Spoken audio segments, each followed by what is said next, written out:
Bonjour, bonjour à tous, bonjour les enfants. Ça va, Romain? Ça va. Et toi, mon lapin, tu vas bien? Ouais. Alors là, vous voyez bien que c'est du sucre quand même, non? Hein? Ouais. C'est du sucre partout, vous avez tout goûté? Non. Vous n'avez pas tout goûté? Oh, vous pouvez mettre votre doigt dedans partout où vous voulez. Alors, vous voyez ça? Donc, c'est du sucre en morceaux, vous connaissez. Alors, il y a du sucre blanc et du sucre roux. Hein, le sucre roux, ça veut dire qu'il y a encore dedans des impuretés, enfin, qu'on peut manger, bien entendu. Hein, il n'y a absolument rien de grave, mais il n'a pas été, comme on disait dans le temps, raffiné. Là, vous avez du sucre cristallisé. Là, vous avez du sucre pour faire des confitures. Alors, il y a dedans de la pectine qui va permettre aux fruits et à la gelée de de devenir un peu dur, si vous voulez. C'est un sucre tout à fait spécial. Là, vous avez de la cassonade. C'est pareil, c'est du sucre de canne. Seulement du sucre de canne, car on ne fait pas de cassonade avec du sucre de betterave. Ça, c'est du sucre glace. Vous savez, c'est ce qu'on met sur les... Tu mets ça sur quoi, toi? Sur les gaufres. Tu mets ça sur les gaufres, on met ça sur les gâteaux. Alors, c'est du sucre cristallisé qui est écrasé très fin, comme de la farine. On rajoute de l'amidon, très peu, parce qu'il ne faut pas que ça redevienne un bloc, si tu veux. Et ça, voilà, ça, c'est du sucre candi. Donc, tout ça, c'est du sucre. Est-ce que vous savez avec quoi on fabrique du sucre? Bah, avec la canne à sucre. De la canne à sucre, exactement. Et puis, encore autre chose? De la betterave. Et de la betterave. Alors, tu dis canne à sucre, c'est bien. Mais exactement, c'est avec le sucre, le sirop de la canne à sucre. C'est-à-dire, tu vois, voilà un morceau de canne à sucre. Alors, dans cette canne à sucre, il y a là une sorte de sirop qu'on va extraire et avec lequel on va pouvoir faire des morceaux de sucre. C'est un grand roseau, tu sais, la canne à sucre, qui fait 5-6 mètres de haut et qui pousse essentiellement dans des pays très chauds et très humides, surtout. Mais où ça commençait à pousser, la canne à sucre? Alors, les Chinois disent que c'est en Chine, mais les Chinois, ils s'approprient tout. Ils se sont appropriés le riz et encore plein d'autres produits. Donc, eux disent que c'est en Chine. Mais quand on regarde bien l'origine du mot sucre, ça vient du mot sarkara. Par exemple, sugar, ça vient également du mot sarkara. Donc on peut dire que ça vient pas du tout de Chine, mais que ça vient des Indes. Enfin, finalement, que ça vienne des Indes ou que ça vienne de Chine, c'est pas tellement là le problème. Ce qu'on sait avec précision, c'est qu'Alexandre le Grand, le Conquérant, 325 ans, dans l'an 325 avant Jésus-Christ, il part vers la mer des Indes et il découvre un roseau qui donnait du miel sans l'aide des abeilles. Pourquoi il disait ça? Parce que jusqu'à présent, il n'y avait que du miel et rien d'autre. On ne connaissait pas le sucre. Quand on voulait manger quelque chose de sucré, faire de la pâtisserie, on se servait du miel. Et puis alors ensuite, ce sont les Arabes qui ont commencé à apporter la canne à sucre dans les pays méditerranéens, et puis les croisés auxquels nous devons tellement de choses, qui reviennent de ces pays lointains au X, XI et XIIe siècle, et qui ramènent de la canne à sucre et qui les plantent aux Canaries et en Sicile. Mais il y en avait tellement peu que ça coûtait horriblement cher. C'était très cher le sucre à l'époque, parce qu'on n'en produisait pas. Et puis tout à coup, ça bascule. Christophe Colomb part pour la 2e fois aux Amériques et il emporte des plants de canne à sucre dans les cales de son bateau. Et c'est comme ça que tout ce continent produit actuellement beaucoup de canne à sucre. Et la betterave, alors? Ah, alors la betterave, c'est une autre histoire. Figure-toi que la betterave, on a commencé à cultiver de la betterave beaucoup plus tard, c'est-à-dire au moment où Napoléon est entré en guerre contre les Anglais, et à ce moment-là, les Anglais ont organisé ce qu'on appelle le blocus, c'est-à-dire qu'ils ont mis des bateaux tout le long des côtes françaises, ce qui fait que nos bateaux qui auraient pu aller chercher de la canne à sucre là-bas en Jamaïque, à Cuba, ne pouvaient pas la ramener. Napoléon, à ce moment-là, se souvient, c'est peut-être pas lui qui se souvient, mais en tout cas, un de ses conseillers se souvient que, sous Henri IV, Olivier de Serres avait découvert du sucre dans la betterave. À ce moment-là, il prend une décision extrêmement rapide, il débloque 32 000 hectares. Vous réalisez ce que c'est? 32 000 hectares, c'est-à-dire de gigantesques plaines dans le nord, et il dit maintenant, vous allez planter de la betterave. Et c'est comme ça, finalement, qu'on a commencé à cultiver de la betterave sucrière pour qu'on puisse,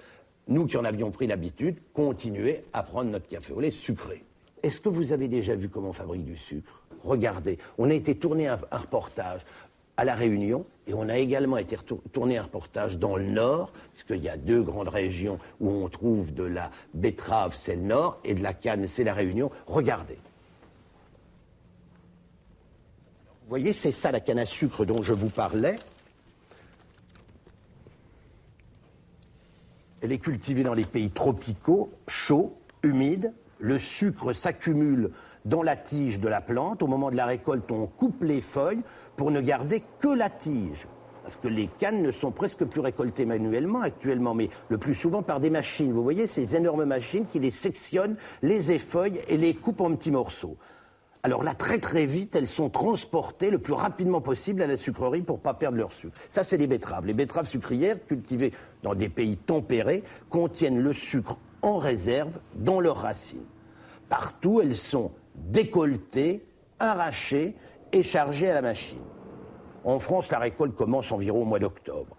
Pour la canne comme pour la betterave, la fabrication du sucre suit à peu près le même schéma. On sépare le sucre des autres constituants de la plante. Et alors les premières opérations d'extraction diffèrent selon la nature des plantes. Là, vous voyez, la canne est broyée dans une série de 4 à 6 moulins pour extraire tout le jus qu'elle contient. Vous voyez, on en fait une sorte de hachis comme ça. On l'épure avec de la chaux et puis on va éliminer les impuretés en la chauffant. Vous voyez, voilà, on a mélangé le hachis avec de l'eau et puis les opérations peuvent commencer. Le système, vous voyez, ça c'est la chaux. Le système, c'est chaque fois de rendre la canne ou la betterave de plus en plus pure. Alors là, c'est la betterave. Arrivée à la sucrerie, les betteraves sont soigneusement lavées, brassées dans un fort courant d'eau pour les débarrasser de la terre, des herbes, les pierres qui ont été chargées avec les betteraves sont bien naturellement éliminées. Et puis ensuite, le coupe-racine, les betteraves sont alors découpées en fines lamelles, et toutes ces fines lamelles, on appelle ça des cossettes. Alors ces cossettes sont préchauffées, elles pénètrent dans le diffuseur, où elles abandonnent progressivement leur sucre dans un courant d'eau chaude. Le jus là qu'on obtient, vous voyez, contient 14% de sucre, et puis de l'eau et des matières organiques. Alors, les opérations suivantes, qu'il s'agisse de jus de canne ou de jus de betterave, consistent à l'épurer, le filtrer, évaporer l'eau qu'il contient dans une série de machines automatiques pour obtenir un sirop de plus en plus concentré. On introduit alors, là vous voyez dans des appareils, le sucre très fin qui va provoquer la cristallisation du sirop. Les cristaux de sucre se forment. Vous voyez, ça y est, ils sont formés. La masse cuite obtenue est constituée de cristaux blancs qui baignent dans un sirop coloré.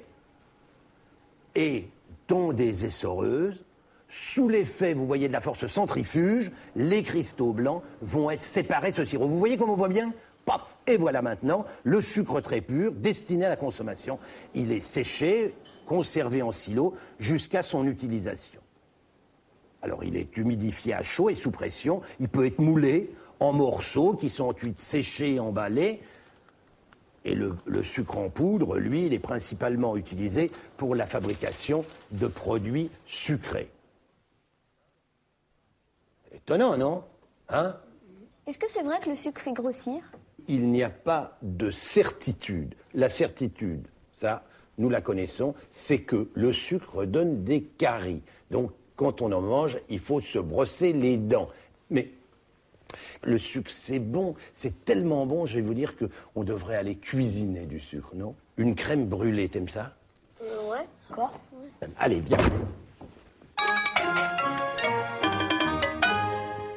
Bon, alors, pour faire notre crème brûlée, il faut des œufs. Alors, on est 5, donc il faut 10 œufs. Il nous faut de la crème, 3/4 de litre, de la crème fleurette, donc pas trop ferme, un tout petit peu de lait, un quart à peu près, un peu moins, et puis évidemment du sucre.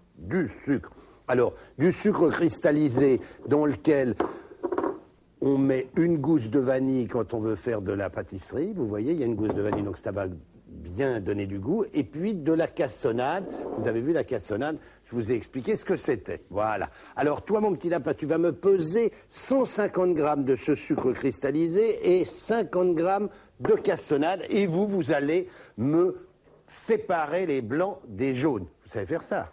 Oh toi, Mathieu, allume le gaz, verse la crème dedans et le lait également. Tu vois, voilà. Voilà, c'est très bien, continue, formidable. Voilà, c'est la crème que tu as mis là? Oui. Rajoute-moi la cassonade. Il y a 150 grammes? Oui, 150. 50 grammes de cassonade, ensemble. Voilà, et là on va mettre un petit... Il ne faut pas que ça soit chaud surtout. Il faut que ça soit juste tiède. Bon, alors maintenant que tout est en ordre, ça c'est tiède, ça c'est pesé, on va faire le mélange. Passe-moi les jaunes s'il te plaît. Voilà, Romain, verse-les là-dedans. Je te prie. Toi, tu vas me verser le sucre en pluie fine. Veux-tu venir travailler, toi, mon petit lapin? Et toi, tu vas mélanger le sucre que Romain va verser. Hein? Alors, vas-y. Doucement, on fait très doucement. Vas-y, tourne, mélange bien, voilà. C'est très bien. Là, tu peux aller remettre le truc là-bas, le couvercle. Vas-y. Tu permets, je vais te montrer comment on fait, tu vois. Tu fais ça, tu remues avec énergie comme ça pour que ça se mélange bien. Et là maintenant, toi mon petit ami, tu vas me verser tout doucement la crème et le lait. Éteins maintenant le gaz et vas-y verse. Et pendant qu'il verse, toi tu vas tourner et toi tu vas tenir le saladier. Trop chaud, alors donne voir, je vais le faire. Ah bon non, ah oui parce que tu veux le prendre là évidemment. Alors vas-y, je verse tout doucement. Hein.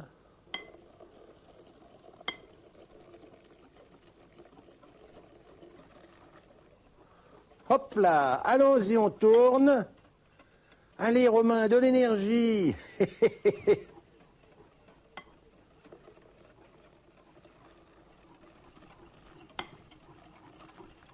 Et voilà.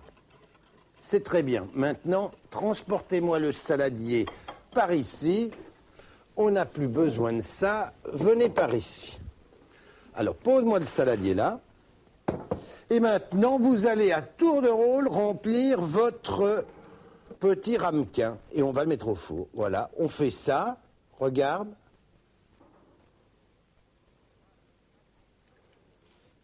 Voilà. Allez, chacun à tour de rôle. Vous me remplissez. Viens.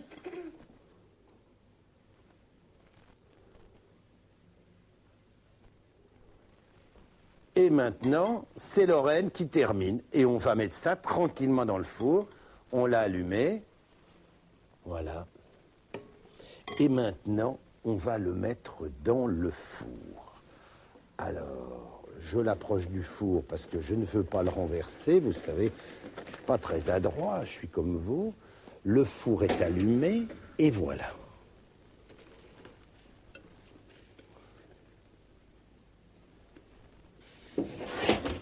On va attendre un petit moment.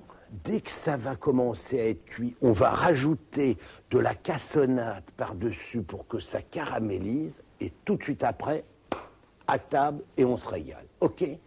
Voilà. Alors, 20 minutes plus tard, voilà. Regardez ce qu'on a. Vous voyez? Oh. Voilà ce que nous avons. Alors, je vais remonter la grille parce que je vais le faire au grill maintenant. Et j'éteins le four et j'allume le grill. Voilà. Et alors là, chacun va s'y mettre. Qu'est-ce qu'il faut faire? Il faut prendre une cuillerée comme ça de cassonade et on en met un petit peu partout. Voilà. Et ça va caraméliser, croustiller. Vous allez voir ce que c'est magnifique. Allez-y, chacun fait son petit truc. Voilà. Et maintenant, on va le mettre au grill. Ça ne va pas durer longtemps, je vous le dis tout de suite. Vous pouvez déjà pratiquement aller vous asseoir. On ne se brûle pas. Et voilà. Alors là, mes enfants, hop, on va filer s'asseoir. Je les sors, je vous les apporte. OK, il y en a pour 2 minutes. Allez vous installer. Regardez les petits lapins. Regardez ça. C'est beau, non, franchement, hein? vous inquiétez pas, on va se le goûter tout de suite. Avant, on va leur dire au revoir. À la semaine prochaine, nous allons déguster notre crème brûlée, d'autres produits, bien sûr, et évidemment d'autres recettes.